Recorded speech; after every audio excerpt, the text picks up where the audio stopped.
Diga-me o seu nome. Completo, Vilar Manuel da Conceição Pires. Idade. Neste momento, 79 anos. Qual era o seu posto militar? Sargento-Mor. E agora quero que me conte a sua vida de militar no Forte de Elvas. Só do Forte? Só do Forte.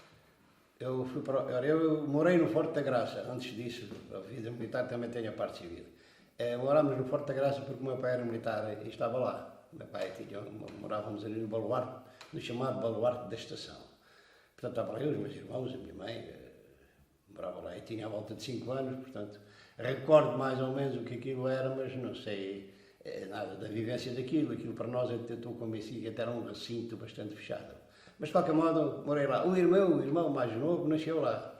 É engraçado, né? Todas as pessoas tiveram estes acontecimentos assim, desta forma.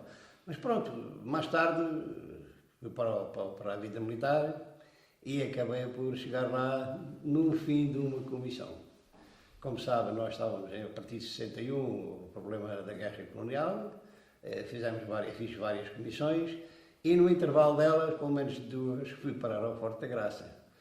Forte da Graça era um estabelecimento militar, não era bem uma unidade, era um estabelecimento militar que tinha umas características ligeiramente diferentes do habitual daquilo que nós estávamos acostumados. Uma unidade militar, fazíamos os nossos serviços, a instrução militar, uma série de coisas. Ali nós fazíamos mais uma vida talvez de monitores, de instrutores, de tutores daquela rapaziada, porque aquilo era complicado. Havia ali pessoas com vários problemas, uns eram por decisões, outros eram por agressões, enfim, várias coisas que aconteciam, porque havia uma tabela que eles falavam muito que era o 3-9-15. O que é que isto queria dizer? Eram 3 anos, 9 meses e 15 dias de prisão. Aquilo era o resultado das deserções. As deserções é que levavam a esse número. Havia outro tipo de incorporado, ou seja, presos. Aquilo não era bem prisão, era um estabelecimento prisional, mas não era prisão em si. Estavam fechados lá dentro do reduto, claro, e era assim que eles viviam lá dentro, mas sem ser aquela prisão mesmo, estás ali fechado no meio das grades e tal. Era uma prisão porque eles não podiam sair lá dentro do reduto. Não é? Pronto, mas nós fazíamos ali vários serviços. Entre eles eram os serviços da Guarda de Polícia, que era o que fazia a segurança a todo o estabelecimento, a todo o Forte da Graça, e os sargentos de dia às unidades. Havia um sargento de dia ODD, que era o depósito disciplinar, e havia outro cá embaixo, ao pelotão de comando e serviços, que era quem fazia a segurança e quem aguentava a vida daquilo. Aliás, todos nós, no fundo, pertencíamos ao tal pelotão de comando e serviços, que era mais conhecido pelo PCS. Depois desempenhávamos várias funções lá dentro. Eu depois, além de fazer muitos serviços, porque aquilo éramos poucos, e então às vezes não chegavam para folgar as 48 horas, que era obrigatório, o regulamento previa que fosse uma folga de 48 horas, mas a gente lá ao fim de 48 horas às vezes já estávamos a entrar, bastava adoecer para estragar aquilo tudo. Mas pronto, lá fomos fazendo aquilo com um certo esforço, era um bocado duro, porque o serviço no Forte da Graça não era fácil. Já viu o que era rondar aqueles postos de noite. Havia noites, aquilo eram medonhas, havia noites medonhas, com vento e chuva. Nós temos que ir aos postos na parte de fora, no exterior do Forte, nos fossos, que tínhamos lá postos, tínhamos lá 3 ou 4 postos.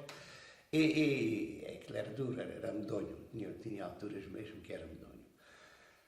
Esse serviço era o serviço diário da unidade. Além deste serviço das guardas e dos sargentos de dia, nós desempenhávamos funções administrativas. Houve uma altura em que fiz parte dos elementos do Conselho Administrativo do Forte da Graça, fazia lá uma escrita qualquer que eu já não me lembro, tenho sempre uma parte da escrita até estava ligada a uma pequena pecuária que aquilo lá tinha lá ovelhas, sobretudo ovelhas, e alguns porcos. Então tiravam-se alguns leitões e aquilo, depois eram vendidos ao pessoal e tal.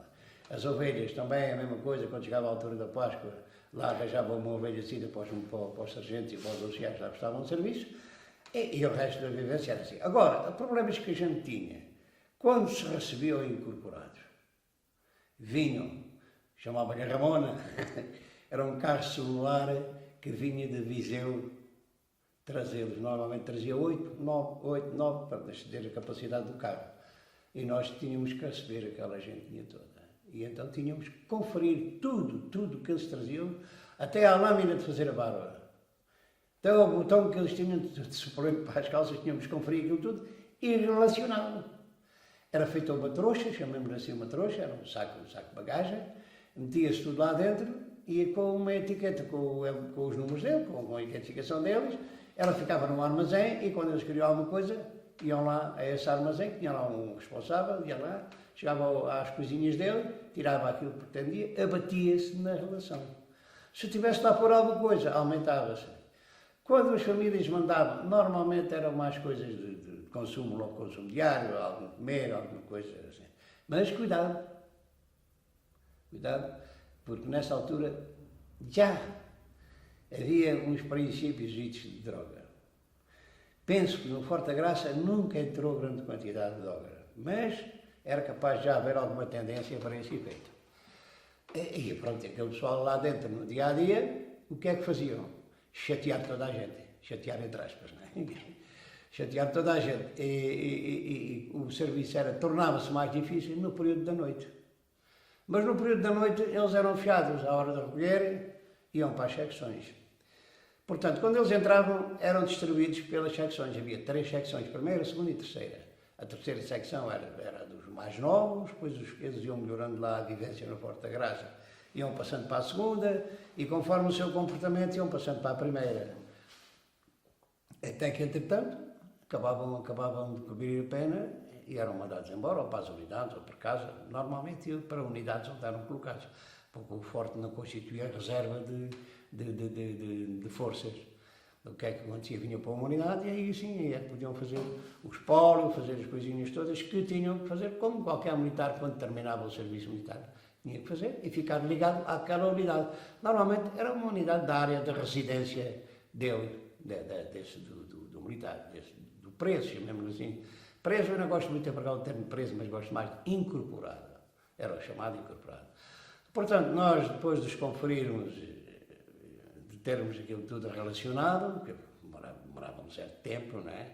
Íamos colocá-lo na secção, distribuía-se a cama, a enxerga, os lençóis, o cobertor, e indicava-se, olha, aqui é que vocês vão dormir, que é que tem que ter os vossos cuidados, para terem a higiene, para terem condições de vida, e têm ali as casas de banho ali ao fundo, onde têm tudo. Mantinham os sanitários, os chuveiros, isso tudo, que tinha essas condições todas. Eu penso que o Forte da Graça, quando foi feito, houve uma coisa que talvez não tenha sido a mais bem equacionada, foi a questão da água. Mas também naquela época aquilo era assim, viviam com a água da cisterna. Talvez não tenha sido um erro da construção, mas com o rodar dos anos não houve ninguém que se lembrasse de pôr lá um motor a tirar água cá para cima para evitar aquilo tudo. Porque a questão da barrilada pode ser observada como algum castigo, mas eu acho que não era tudo castigo. Eu digo isto porque havia indivíduos que nos pediam para ir fazer a barrilada. A barrilada era para alguns um aspecto de atividade física. E isto verificava-se quando à noite, normalmente no verão, no tempo mais quente, que já permitia andar cá fora, a partir da hora do jantar, que era normalmente às 6h30, 7 horas da tarde, jantavam e depois viam-se alguns indivíduos e grupos bons, andar à volta do reduto a pé. Andavam ali às vezes horas a caminhar para manter a sua atividade física. Outros também pediam para ir ao barril, lá abaixo à fonte do Marchal, para fazer uma certa atividade física, que era assim que eles iam mantendo a sua condição física dessa forma, porque realmente o Forte não é um espaço muito grande e ficava fechado. Embora nós os acompanhássemos e houvesse até alguns campeonatos internos, primeira secção, segunda secção, terceira secção, e umas equipazinhas de futebol, lá para o fosso, lá para a parte de trás, para o Ranavac, que é a zona que se chama o Ranavac, iam para lá, faziam os seus joguinhos de futebol, passávamos lá uma tarde de futebol, o sargento dia acompanhava aquilo, mais uma ou duas praças para fazer a segurança em cima da muralha, e era assim que se fazia normalmente a vida. Depois tínhamos as horas das refeições, tínhamos as formaturas das refeições. Quando nós entrávamos de serviço, quando estávamos sargento de ODD, ou depósito disciplinar, havia a formatura do controle. Então nós tínhamos uma chamada, uma escala, chamavam-se os indivíduos por o grupo, era o grupo total, e estavam as 3 secções juntas. Formavam-se ali os indivíduos, e quando eu lá estive, chegámos a ter lá 310 indivíduos. 212 era já agora no final. E então, íamos chamar os indivíduos e todos tinham que responder. Nessa altura não havia impedimentos. Os impedimentos eram os locais onde eles podiam prestar alguns serviços, ou como a ordenança da secretaria, ou no refeitório, ou na cozinha, ou coisa assim, para fazer o serviço do dia-a-dia da unidade, do Forte. E então, nessa hora não havia nada para ninguém. Tinham que lá estar todos naquela formatura, que era a formatura do controle. Depois havia outra formatura, isto quando nós entrávamos no serviço, normalmente a parada era rendida a 1h da tarde, à volta disso, mais meia hora, menos meia hora. Uma hora da tarde era a hora da rendição da parada. E logo a seguir conferíamos os indivíduos. Assim que se fizesse a conferência, eles já tinham almoçavam ao meio-dia. Fazia-se então a primeira barrilada. Eles eram escalados pela Secretaria do Depósito Disciplinar, a Secretaria do DD, e depois já tinham a escala, eram fixadas num ponto visível, eles diziam, olha, tem que ir à primeira barrilada, à segunda, etc. Faziam-se normalmente 7 a 8 barriladas por dia. 7 barriladas no inverno, no verão fazia-se mais uma. Essa barrilada era engraçada, que era a dos impedidos. Eram os indivíduos que durante o dia estavam ocupados em qualquer trabalho, em qualquer coisa, carpintarias, oficinas, sei lá, sapataria, que tinham alfeitarias, tinham isso tudo, podiam trabalhar lá dentro nisso. E pronto, esses indivíduos, os cozinheiros, ajudavam na cozinha, no refeitório, não é? Esses indivíduos à noite tinham uma barrilada que era chamada a barrilada dos impedidos. E eles lá iam. Cada barrilada transportava à volta de 800 litros de água. Eu faço ideia quando o Forte tinha uma guarnição com 1.200 homens. Nessa altura, se calhar, também tinham dificuldades de pessoal para a barrilada, não é? E nem precisavam de ir presos, escalavam e diziam lá, vais buscar água. Antigamente eram as pipas, né? Enchiam-se pipas e um hora puxava aquilo e trazia. Mas 800 litros de água, 7 vezes, eram 5.600 litros. Era muito litro para o Forte da Caça, para 300 pessoas ou 400, e acho que era muita água. Mas pronto, tinham que se encher os depósitos todos. Aquilo tinha depósitos em vários pontos do Forte, né? Normalmente os pontos mais altos, e então iam para lá os gajos. Nós depois, quando vinhamos com a barrilada, chegávamos ali à entrada, distribuíam tantos para ali, tantos para lá, tantos para outro sítio. Dizíamos nos sítios para onde é que eles eram destinados e eles iam lá despejar os barris e voltavam. Traziam os barris para a chamada Casa dos Pipos. A Casa dos Pipos era dentro do reduto. Eu tenho a impressão que nessa casa antigamente tinham sido as amassadeiras das padarias, que eles tinham padarias, na altura faziam pão lá dentro. Eram sítios amassadeiras, e eles iam lá buscar os pipos.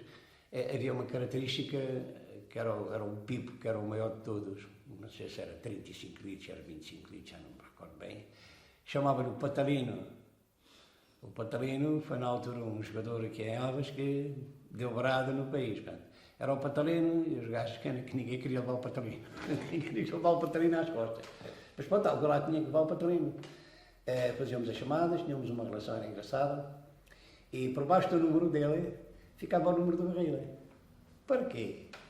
No caso de eu fugir na Fonte do Marchal, a gente sabia logo quem era. Porque o gajo fugia e não levava a barril.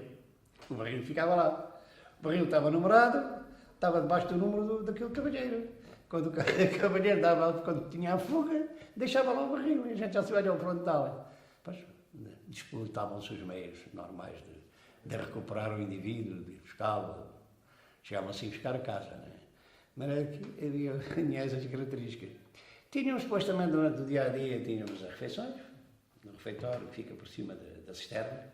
Não sei se conhece aquilo. Já fiz lá uma visita, não? Já fez lá visitas. Portanto, aquilo tem uma cisterna em cruz, por baixo do forte. Tem uma capela, também lá por cima, logo ali na entrada, a seguir. Assim que se entra no reduto. O reduto é aquela primeira fase da construção, a seguir à entrada, aquela escadinha que dava para cima. Tem um portão grande, entrávamos pela portinhola, e uma portinhola, só passámos pela portinhola. O portão estava sempre fechado. Só se abria esporadicamente para qualquer coisa, até mesmo os indivíduos do barril passavam por aquele portão. E quando se organizava a barrilada, vinham lá dentro com o barrilzinho na mão e formava-se em cima da ponte. E é que vem os tais gritos ao ombro. Não sei se alguém já lhe falou disso, os cabos, não, mas consta aí há um poema, não sei se já lhe mostraram esse poema, ainda não. O poema, o Forte da Graça, né? Lá está um grito ao ombro, com uma voz raufenha, né? Acho que é assim, uma voz raufenha. Eu tenho para aí esse poema, deram-me isso. E pronto, lá os gajos saíam dali da ponte, é formatura. E uma escolta com, salvo erro, 6 militares, ou 5 ou 7, era um cabo e mais 6 praças. 2 à frente, 2 ao meio e 2 atrás. E o cabo comandava aquilo tudo. Era o tal que dava o grito ao ombro e ao alto, que era para descansarem quando vinham a subir aquilo lá de baixo carregados, tinham pelo menos 1 ou 2 altos. Paravam ali 5 minutos, 6 minutos. Cada barrilada não podia demorar mais de 1 hora. Dava a volta de 1 hora, barrilada, distribuir a água, de hora a hora havia uma barrilada. Veja-se, começaram às 2 da tarde uma barrilada, às 3 outras, às 4 outras, às 5 outras, às 6 outras, e às 7 já era apertada. Portanto, aquilo dependia muito também do andamento que o pessoal de serviço lhe dava. Porque eles pudessem fazer só 2, só faziam 2, não faziam mais, não é? Era uma parte da vida. Havia coisas, depois havia o relacionamento com aquela rapaziada. Nós verificávamos, eu pelo menos, no meu caso pessoal, verifiquei que havia indivíduos que estavam ali por várias questões. Sabemos que na altura não se falava muito em política, ou era zero, política era tabu, chamemos assim. Mas havia indivíduos que já estavam ali por problemas políticos. Não concordaram com o sistema, não concordaram com o problema da guerra colonial e fugiam muitos àquela situação, fugiam muitos por causa disso. Entretanto, nós sabemos que havia outros que se ofereciam. É como tudo, tem o seu porquê. Mas havia alguns que não concordavam com aquilo que estava lá dentro. Eu digo isso porque tive lá um oficial, que também já deve ter depois, que é o Dr. Aníbal Franco. Era alferes na altura, eu era o escrivão dos altos dele, ele foi oficial de justiça há muito tempo, e cada vez que havia que fazer um alto, o escrivão do alto era eu. Porquê? Porque tinha uma caligrafia jeitosa, porque tinha feito o curso comercial, uma parte do curso comercial não acabei, mas no curso comercial tínhamos uma disciplina que era a caligrafia. E então arranjei uma caligrafia jeitosa. Às vezes chamam de caligrafia da 4ª classe, mas não é isso. Demoram muito a ter uma caligrafia da 4ª classe, que escrevia-se, fazia-se muito bem. No meu tempo era assim. Uma boa 4ª classe, no meu tempo, era quase como, sei lá, o 9º ano, já lá não faço ideia, pronto. Mas tomaram muitos hoje do 9º ano ter que saber aquilo que a gente sabia quando tivemos a 4ª classe. Havia um aspecto nessa 4ª classe que era, ainda fazíamos equações, mas já fazíamos os quebrados. Não sei se eu deve ter desse tempo, com certeza que deve ter também passado por isso. Mas de qualquer modo, pronto, aprendíamos umas coisas e fazíamos umas coisas mais ou menos jeitosas. Eu, a questão da caligrafia, levava-me com o Aníbal Franco. Pá, Pires, pá, vamos embora, vamos aqui, temos aqui um alto. É uma participação, uma coisa qualquer que acontecia.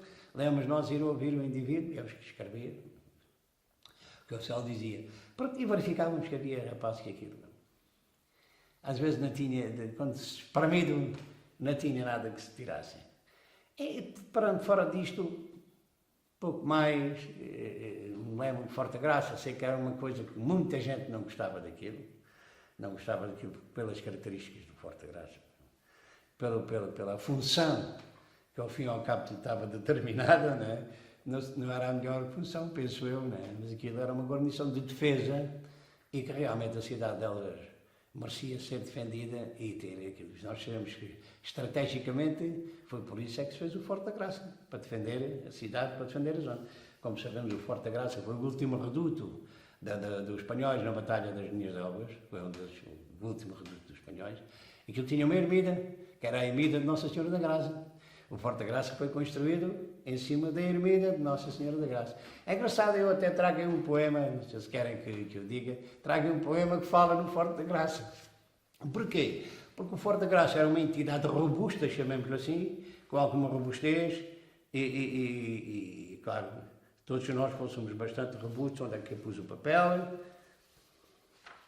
É engraçado, isto é engraçado porque define o Forte da Graça como um baluarte, um grande baluarte, que é um grande baluarte de poder e de força.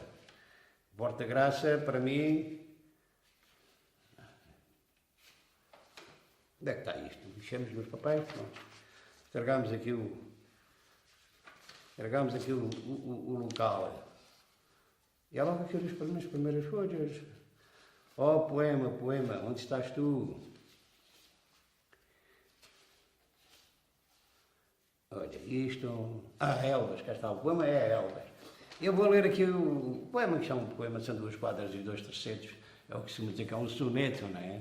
E então diz assim a Elvas: ergues-te, ufana do passado glória, em torno majestoso e triunfal, de bravura se faz teu pedestal, revives orgulhosa a tua história. Milagre da vontade, essa vitória das nossas linhas de Elvas, imortal, ficou no coração de Portugal, gritando às gerações sua memória. Elvas conserva, embora carcomidas, suas nobres muralhas bem erguidas, como padrão dos louros tão distintos. E elas dizem, ansiosas, a quem passa, sejam todos vocês fortes da graça, e será Portugal o que era antes. Maria do Rosário Melo e Sousa, uma poetisa elevense que eu gosto muito de ler e tem aqui umas coisas bastante engraçadas. Se quiserem, faculto-lhe isso. Obrigado. Não sei se quer que diga mais alguma coisa sobre o Forte da Graça. Em que anos é que lá esteve? Que? Em que anos é que... Olha, eu vim de uma comissão em 1964 e fiquei no BC8. Em 1965 fui fazer outra, voltei em 67. Estive lá de 67 a 79. E depois, deixa-me ver, Vilar, em 1964, 65, 70, lá. Foi a 65, voltei em 67, 67, 69, 69, 71, 71, em 71 voltei novamente para o Forte da Graça e fui novamente para o Ultramar já em final de 72, em dezembro de 72. Portanto, no conjunto foram à volta de 3 anos de Forte da Graça. Normalmente nos mesmos serviços. Eu tive alguns tempos a responder, chamava-se a responder, pela Secretaria, pelo pessoal do DD, do Depósito Disciplinar, mas em vários, eles tinham uns vencimentos, mas esse dinheiro normalmente ficava guardado em cofre, assim como o dinheiro que eles recebiam, que a família mandava, ficava guardado em cofre para quando eles saíssem. E para no dia-a-dia, se eles precisassem de alguns cigarros, até havia indivíduos que compravam muitos fósforos. Não era para puxar fogo ao forte, certeza. Faço ideia, eram para fazer trabalhos de fósforo. Já vi alguns trabalhos feitos com fósforos, que até se compravam fósforos. Portanto, eles tinham lá a sua verbazinha e iam controlando aquilo, comprar os seus chicarritos, as suas caixas de fósforo, como disse, e se calhar mais alguma coisa às vezes que pudessem. Né? Eu tenho a impressão que o bagaço que passava lá para dentro não ia para lá de borla, né? Tinha que ser pago. Nós conhecemos algumas histórias sobre isso e sabemos até os sítios por onde é que eles normalmente entravam. Entravam para a parte exterior do Forte da Graça, no fosso, entravam pelo fosso, tinham umas seteiras que os próprios casernas, chamemos assim, os sítios onde eles dormiam tinham umas seteiras, que hoje vêm-se aí seteiras em muitos sítios, estreitinhas, mas aquilo passava. Aquilo até com uma borrachazinha, chupava-se a borracha e eles enchendo garrafas de um garrafão por dentro daquilo. Era uma das formas, mas havia umas coisas engraçadas que, segundo aquilo que eles faziam, o ser humano tem determinadas características maquiavélicas, chamemos assim, que eu considero maquiavélico. O que é que faziam? Arranjavam um soldado dos guardas, do pessoal que fazia lá serviço, e metiam-lhe 500 escudos no bolso. Epá, traz uma garrafa de uísque, uma garrafa de bagaço, tens aí 500 paus. O gajo ficava todo cheio naquela altura, tinha 500 paus, um gajo tem 500 paus com uma garrafa de bagaço. É claro, o desgraçado mal sabia ele, depois andava uns 3 meses ou 4 meses daqueles que haviam as diligências, iam falar em diligência durante 4 meses, Mal sabia, ele passava lá as crianças 4 meses a transportar garrafas de bagaço para os gajos. Porquê? Pois se o gajo fosse denunciado, estava cá fora, passava lá para dentro. E então eles diziam logo, olha pá, agora não podes dizer nada. Se vais dizer alguma coisa, nós denunciamos. Nós já estamos cá presos. Olha, mais coisa, menos coisa. Mas tu tens que aguentar o barco. E lá andava uma série de meses a acartar bagaço para aqueles gajos. Havia formas de passar. Havia uma forma engraçada. Nós sabíamos, conhecíamos aquelas pessoas. Havia pessoas que estavam lá quase que tinham nascido lá os dentes. O caso do velho Ribeirinho, o sargento Ribeirinho, que era um homem já velho, já na altura já era velhote. Então como é que era? Nós tínhamos uma estromeira cá fora do forte.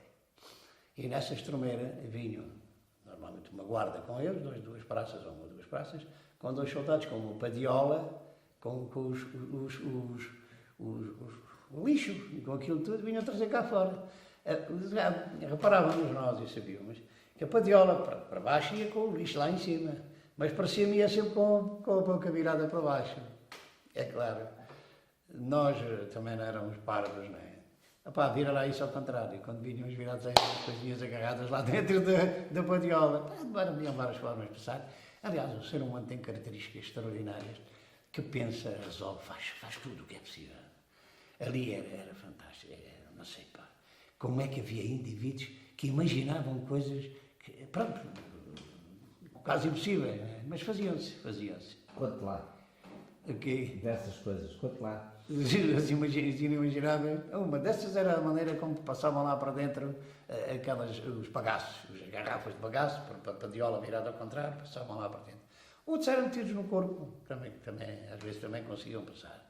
Mas outras peripécias, outros eram a família, que levava a família, coitados, havia uma sala de visitas, as famílias eram apalpadas, eram vistas, não é? A gente tínhamos apalpadeiras, era aborrecido a gente estar a apalpar uma mulher, desculpa lá, o que é que leva, o que é que traz, não trago nada, não sei o que.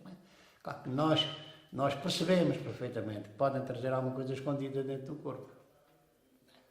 Normalmente traziam algumas coisinhas dentro do corpo e tal. E até lá ficavam na salinha a conversar e tal, lá davam uns beijinhos, e era assim, era normal que isso acontecesse. Mas pronto, a gente normalmente tínhamos que controlar aquilo, o sargento dia tinha que estar a pau com essa escrita. Outras malandrices, pois não sei se isto é malandrice, há problemas que se calhar nunca ninguém falou nisto, no problema da homossexualidade.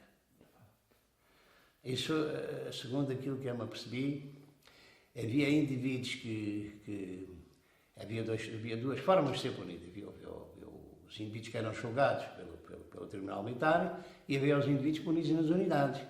Havia uma punição que era os 20 dias de prisão disciplinar agravada, que dava direito à incorporação nos termos do artigo 201, poderiam lá se passar lá 60 dias. Se fossem reincidentes, iam lá passar 6 meses, 60 dias eram 2 meses, iam lá passar 6 meses nos termos do artigo 202. Era o 201 e o 202. Às vezes se dizia, olha o 202, pá, já estava no 201, a gente sabia, olha o 202, põe-nos os pés na argola, pá. Havia indivíduos, sobretudo indivíduos vindos da Marinha, porque às tantas, eu penso que era isso que a gente se apercebeu. Havia indivíduos que se incorporavam na Marinha para viverem num ambiente onde só havia homens. E então aquilo para eles era um maná. Agora veja com a individualidade embarcadiça durante 5 ou 6 meses, sem mulheres, não é? Era aqueles gajos que a homossexualidade aí vincava. Depois, quando havia alguns problemas, alguns iam para o Forte da Graça. Estavam lá aos 60 dias, e depois voltavam lá para os 6 meses, que era onde eles gostavam de estar. Porque havia indivíduos que gostavam de estar lá dentro. Claro que não eram todos, logicamente. Mas havia alguns que gostavam de ir de Forte da Graça. E a prática da homossexualidade era real, havia lá disso dentro. Agora, isso são aspectos que nos transcendiam. Na altura ninguém ligava muito a isso. E quando eles eram realmente apanhados, tinham o número 16 do artigo 4º do RDM, atos contra a moral pública, eram punidos através desse artigo. Era um artigo que nós tínhamos, era O artigo 4º do RDM tinha, na altura, 52 números, depois passou para 49, para correções que fizeram, passou para 59, mas o número 16, o artigo 16, não era o artigo 16, era o número 16 do artigo 4º. Eram atos contra a moral pública. O que englobavam-se todos. Um indivíduo fosse apanhar, fazer xixi aí no meio da rua, podia ser punido pelo número 16. Às vezes havia uma má interpretação disso. O gajo punido pelo número 16 do artigo 4º, pensava-se logo que era pela homossexualidade. Mas eu tenho a impressão que isso acontecia também noutros sítios. E, aliás, tem-se verificado até a nível de seminários. Nós tivemos agora um caso aqui, ainda está em julgamento, acho que ainda não foi julgado. Era o vice-reitor do Semiquidem, salvo ver, na Covilhã, é na zona da Covilhã, para aí assim. Também foi um problema da vivência, só homens, não é? Pense que essa prática é secular. Sabe que em Moçambique os gajos iam para as minas, os pretos iam para as minas do ouro na África do Sul. Também era uma prática corrente. Era uma prática corrente. É por isso é que eu digo isto. Eu tenho a impressão que isto é uma coisa que é secular. E aqui não havia violência no Forte? Atos de violência entre eles? Raramente eu não me lembro de assistir a atos de violência. Se o havia, era feito dentro das secções. Porque à noite eles ficavam lá fechados, não tinham lá controle nenhum. Quando nós recebíamos os incorporados, não sei se conhece aquilo tem uma escadinha de acesso ao palácio, uma escadinha meio semicircular. Uma série de escadinhas. Os chefes, cada secção tinha um chefe e tinha 2 subchefes. Esses não dormiam na caserna, dormiam lá numa secção à parte, um quartinho à parte, um espaço à parte. Esses marcavam o indivíduo que havia de dormir com eles essa noite. Os gajos estavam, eles é que falavam entre si. Nós apercebíamos disso, mas o que é que a gente justificava com isso? Nada. Não podíamos justificar nada. Mas sabíamos que era assim, que ouvíamos falar uma linguagem muito própria deles, não é? Que tinham, eles quando queriam um cigarro não pediam um cigarro, pediam um cacilho. Uma milena era uma nota de 1000, enfim, mais coisas. Tinha uma coisa, olha, quando nós às vezes, dentro do Forte, íamos a qualquer sítio, dentro do reduto ou coisa assim, eles diziam, olha que vem um graduado, olha que vem alguém, não diziam isso. Olha que está a estender a roupa, pá. Estava a estender, era o aviso. Porque às vezes estavam a jogar às cartas. A gente já sabe que um baralho de cartas é fácil de passar em qualquer sítio. Mas estavam a jogar às cartas, que era para toda também. Lá. Eles tinham que passar a vida de alguma maneira, de algum tempo. E era isto, normalmente, que se vivia ali dentro daquele estabelecimento. A homossexualidade lá dentro era aceita, então? Entre os incorporados? Talvez. Eu penso que sim. Penso que era aceita entre eles. Porque era uma prática que estava camuflada, chamamos assim, aquilo era camuflado. Era tudo camuflado. Não era abertamente praticada, não.